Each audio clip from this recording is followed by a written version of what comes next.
नमस्कार दोस्तों, मैं हूं एडवोकेट ब्रिजेश यादव। आपके अपने यूट्यूब चैनल ब्रिज एलएलबी पर आप सभी का तहे दिल से बहुत बहुत स्वागत करता हूं। दोस्तों, क्या आप एक लोन के बोरोवर हैं? क्या आप एक लोन के डिफॉल्टर हैं? तो ऐसे में कहीं न कहीं आपके मन में हमेशा एक प्रश्न ज़रूर बनता या फिर उठता होगा कि क्या यदि आगे चलकर मेरी मृत्यु हो जाती है, तो ऐसे में लोन की बकाया राशि की वसूली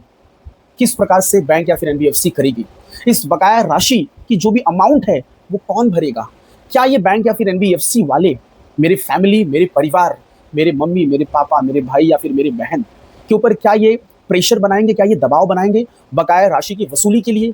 या फिर यदि मैंने कोई सिक्योर्ड लोन लिया होगा, जैसे एग्ज़ाम्पल के तौर पर मैंने home loan, car loan, gold loan या फिर किसी भी प्रकार का कोई भी सिक्योरिटी रखकर यदि मैंने कोई लोन लिया है, तो क्या ये बैंक या फिर एनबीएफसी वाले मेरी मृत्यु के बाद बकाया राशि की वसूली के लिए क्या ये मेरे संपत्ति को, मेरी प्रॉपर्टी को, मेरे घर को, गोल्ड को या फिर कोई भी चीज़ या फिर कोई गाड़ी, कोई कार या फिर किसी भी प्रकार का एक्स वाई जेड कोई भी चीज़ यदि मैंने इनके पास कोलेटरल के तौर पर, सिक्योरिटी के तौर पर रखा होगा, तो क्या ये इस संपत्ति को बेच देंगे, इसका ऑक्शन कर देंगे, इसकी नीलामी कर देंगे और बकाया राशि की वसूली कर लेंगे? दोस्तों, ये जो प्रश्न एक लोन के बोरोवर और लोन के डिफ़ॉल्टर के मन में उठ रहा है दोस्तों, ये बहुत ही कॉमन और सामान्य प्रश्न है दोस्तों। यदि आप एक लोन के बोरोवर हैं या फिर आप लोन के एक डिफ़ॉल्टर हैं दोस्तों। फ्रेंड्स, आज की इस वीडियो लेक्चर्स के अंदर मैं आपको क्लियर कर दूँगा कि यदि आपने किसी भी प्रकार का कोई भी आपने चाहे वो पर्सनल लोन हो या फिर आपका सिक्योर्ड लोन हो दोस्तों, सिक्योर्ड या फिर अनसिक्योर्ड लोन हो, यदि इस प्रकार के लोन में यदि लोन बोरोवर की आगे चलकर मृत्यु हो जाती है, तो बकाया राशि की वसूली किस प्रकार से की जाती है दोस्तों। या फिर यदि कोई अनसिक्योर्ड लोन है, पर्सनल लोन है दोस्तों, जैसे कि आपने कोई क्रेडिट कार्ड्स लिया है, आपका एजुकेशन लोन है या फिर आपका कोई बिजनेस लोन है, क्या ये जो पर्सनल लोन होते हैं, जो अनसिक्योर्ड लोन होते हैं, क्या ये बैंक या फिर एनबीएफसी के द्वारा इस प्रकार के लोन की माफी कर दी जाती है यदि लोन बोरोवर की डेथ या फिर मृत्यु हो जाती है? क्या ये लोन के जो भी अमाउंट जो बाकी रहते हैं, क्या ये आगे चलकर वेव ऑफ माफ कर दिए जाते हैं? क्या ये राइट ऑफ कर दिए जाते हैं? क्या बैंक इन बकाया राशि की वसूली नहीं करती है? क्या बैंक भूल जाती है दोस्तों? तो ऐसे में कहीं न कहीं जो आपके मन में ये प्रश्न उठ रहे हैं दोस्तों, इन सभी प्रश्नों का जवाब आज मैं इस वीडियो लेक्चर्स के अंदर बहुत ही सटीक और बहुत ही मजबूती से देने वाला हूं दोस्तों। डियर फ्रेंड्स, यदि आप मेरे इस वीडियो चैनल पर पहली बार विजिट कर रहे हैं, पहली बार आ रहे हैं, तो आप लोगों का बहुत-बहुत स्वागत और वेलकम है दोस्तों। यदि आपको मेरा यह वीडियो अच्छा लगे, पसंद आए, तो प्लीज़ इस चैनल को सब्सक्राइब कर देना दोस्तों और साथ ही साथ वीडियो को लाइक और वीडियो काफ़ी अच्छा लगे तो अपने दोस्तों, आपके जो भी नेबर्स, पड़ोसी या फिर रिलेटिव्स हैं दोस्तों, जिन्होंने इस प्रकार का कोई न कोई लोन ले रखा है, उनको यह वीडियो ज़रूर शेयर और भेजें दोस्तों। डियर फ्रेंड्स, सबसे पहले मैं आपको क्लियर करना चाहूँगा कि जो लोन होते हैं वो 2 प्रकार के होते हैं दोस्तों। एक तो पहला होता है दोस्तों सिक्योर्ड लोन और दूसरा होता है अनसिक्योर्ड लोन और अनसिक्योर्ड लोन को दोस्तों पर्सनल लोन भी कहा जाता है। सबसे पहले ज़रा ये समझ लेते हैं कि यदि आपने कोई सिक्योर्ड लोन लिया है, आपने कोई सिक्योर्ड लोन लिया है और ऐसे केस में यदि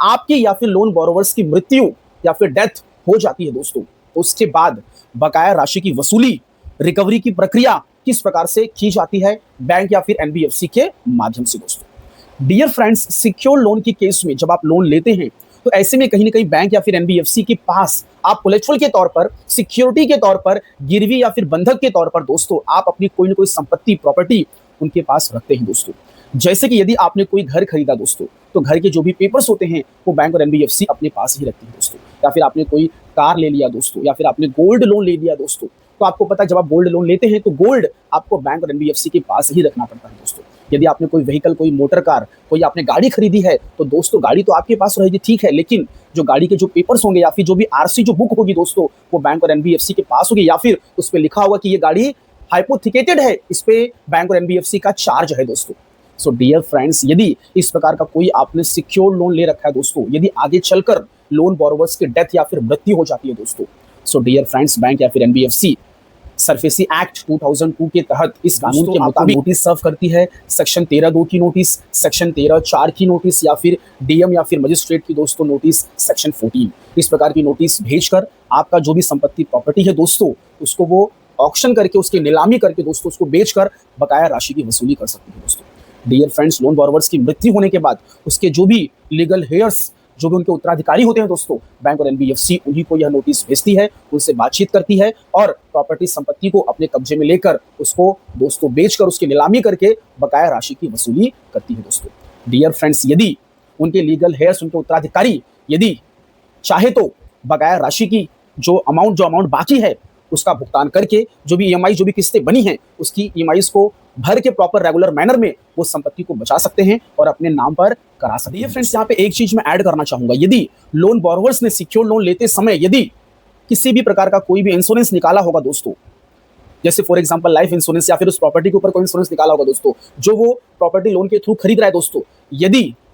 इंश्योरेंस एग्जिस्ट होगा, एक्टिव होगा दोस्तों, तो डेफिनेटली आगे चलकर आपके फैमिली, आपके परिवार के ऊपर कोई प्रेशर, कोई दबाव नहीं आएगा और वो जो इंश्योरेंस कंपनी होगी वह बकाया राशि का भुगतान करेगी और बैंक और एनबीएफसी उस इंश्योरेंस कंपनी से कांटेक्ट करके जो भी अमाउंट बाकी होगा उस लोन में, उस लोन के अमाउंट की वो जो भी रिकवरी नहीं बोलेंगे, जो भी बकाया राशि है वो उस इंश्योरेंस कंपनी से संपर्क करके वहां से उनसे क्लेम के तौर पर निकालेगी दोस्तों। तो यहाँ पे क्या होगा, फैमिली, परिवार के ऊपर कोई भी प्रेशर नहीं बनेगा। डियर फ्रेंड्स, कई बार ऐसा भी देखा गया है कि यदि लोन के बोरोवर्स ने यदि इंश्योरेंस नहीं लिया होगा तो होता क्या है, इस सिक्योर लोन के केस में कई बार इसमें गारंटर, इसमें को एप्लीकेंट या फिर को बोरोवर्स भी ऐड कर दिए जाते हैं। जैसे कि फॉर एग्जांपल हस्बैंड वाइफ हो गए या फिर भाई भाई हो गए या फिर मम्मी या फिर पापा हो गए, उनको as a guarantor, as a co applicant या फिर को बोरोवर्स में ऐड कर दिया जाता है। यदि लोन बोरोवर्स की मृत्यु या फिर डेथ हो जाती है दोस्तों, तो ऐसे में जो गारंटर, जो को एप्लीकेंट्स या फिर जो को बोरोवर्स होते हैं दोस्तों, वो जिम्मेदार और रेस्पॉन्सिबल होते हैं बकाये लोन की राशि के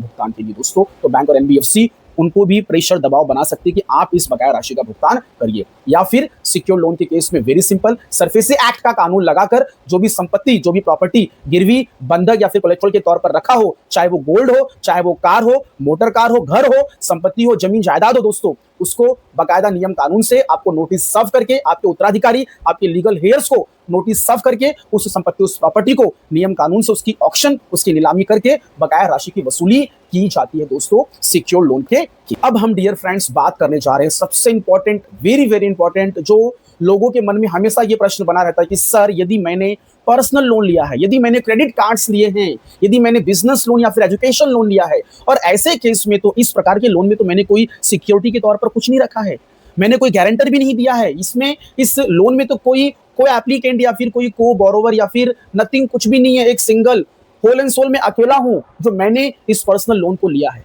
चाहे वो क्रेडिट कार्ड्स हो, एजुकेशन लोन हो,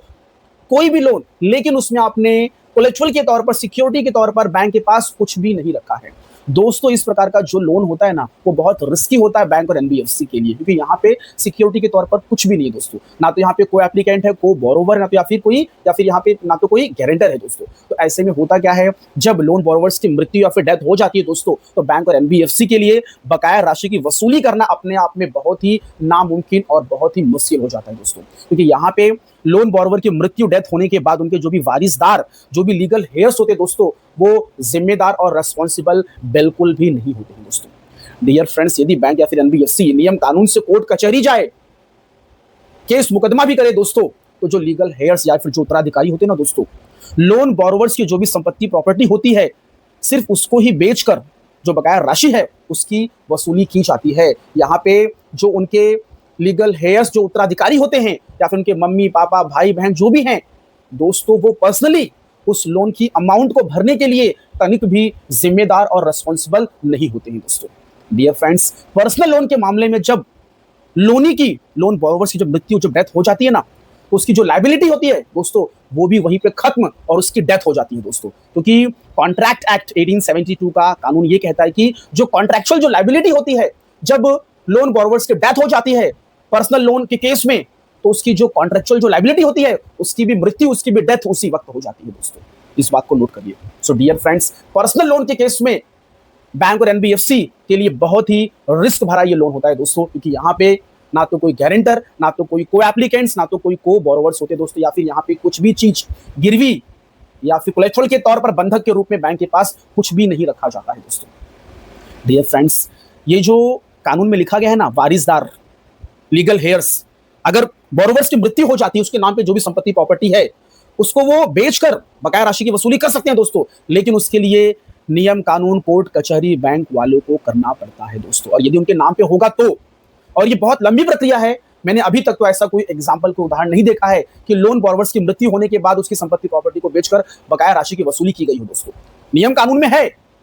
लेकिन दोस्तों मैंने लाइव एग्जाम्पल के तौर पर, उदाहरण के तौर पर अभी तक ऐसा कोई केस देखा नहीं है। तो ऐसे मामले में यदि कोई पर्सनल लोन लिया गया हो, क्रेडिट कार्ड्स हो, एजुकेशन लोन हो, बिजनेस लोन हो दोस्तों, यदि ऐसे में लोन बॉर्वर्स की मृत्यु हो जाती है तो जो उनके परिवार हैं, जो फैमिली हैं, उनके ऊपर बैंक और एनबीएफसी थोड़ा भी प्रेशर, दबाव बिल्कुल भी नहीं लगा सकती है दोस्तों। उनको हरासमेंट बिल्कुल भी नहीं कर सकती है, उनके ऊपर कोई दबाव नहीं बना सकती कि इस बकाया राशि की वसूली आप करेंगे दोस्तों। इस बात को नोट कर लीजिए। ये था पर्सनल लोन का मामला दोस्तों। सो डियर फ्रेंड्स, दूसरी चीज, यदि बैंक या फिर एनबीएफसी स्मार्ट काम करेगी, पर्सनल लोन लेते समय यदि कोई उसने इंश्योरेंस भी दिया होगा उस लोन के बोरोवर्स को, तो फिर वो बैंक और एनबीएफसी आसानी से बकाया राशि की वसूली कर सकती है। इंश्योरेंस कंपनी के पास क्लेम का एप्लीकेशन फॉर्म भर के इंश्योरेंस कंपनी के द्वारा बकाया राशि की वसूली कर सकती है दोस्तों। या फिर पर्सनल लोन लेते समय यदि बैंक या फिर एनबीएफसी ने कोई गारंटर लिया होगा, कोई एप्लीकेंट्स लिया होगा, तो दोस्तों हो सकता है कि उस गारंटर या फिर कोई एप्लीकेंट्स के ऊपर प्रेशर, दबाव बनाया जा सकता है, उसका हैरेसमेंट किया जा सकता है दोस्तों। बैंक और एनबीएफसी या फिर उनके लोन रिकवरी एजेंट्स उस गारंटर या फिर कोई एप्लीकेंट्स के पीछे पड़ सकते हैं बकाया राशि की वसूली के लिए लोन बॉर्वर्स की मृत्यु के बाद दोस्तों। इस बात को नोट करिए। तो यदि कोई भी पर्सनल लोन लिया जाता है तो ऐसे मामले में जरा सावधान रहिए। यदि आप लोन ले रहे हैं तो उसमें गारंटर, को एप्लीकेंट और को बॉर्वर्स के डॉक्यूमेंट्स या फिर उनको ऐड बिल्कुल भी ना करें दोस्तों। यदि आप चाहते हैं कि आपकी मृत्यु के बाद कोई परेशान ना हो, आपके फैमिली, आपके परिवार, आपके फ्रेंड्स कोई ज्यादा परेशान ना हो, उनका हैरेसमेंट ना किया जाए, तो ऐसे में लोन लीजिए। पर्सनल लोन तो होल एंड सोल अपने नाम पे लीजिए, अपनी जिम्मेदारी पे लीजिए दोस्तों, क्योंकि जब आपकी मृत्यु हो जाएगी तो उसके बाद आपके फैमिली, परिवार, आपके फ्रेंड्स, किसी को भी परेशान या फिर हैरास नहीं किया जाएगा दोस्तों। यदि आप किसी को जोड़ देते उसके अंदर as a guarantor, as a कोई एप्लीकेंट, तो वो भी पूरी तरीके से जिम्मेदार होंगे बकाया राशि की वसूली के लिए दोस्तों। इस बात को नोट करें दोस्तों। सो डियर फ्रेंड्स, मेरा ये लेक्चर यहीं पे समाप्त हुआ। आप लोगों ने इतना समय दिया, आप लोगों का बहुत बहुत धन्यवाद दोस्तों। यदि आपको मेरा ये वीडियो अच्छा लगा हो तो जरूर प्लीज सब्सक्राइब करें दोस्तों, और चैनल को लाइक भी कर दीजिए दोस्तों। थैंक यू सो मच, धन्यवाद। जय हिंद, जय भारत।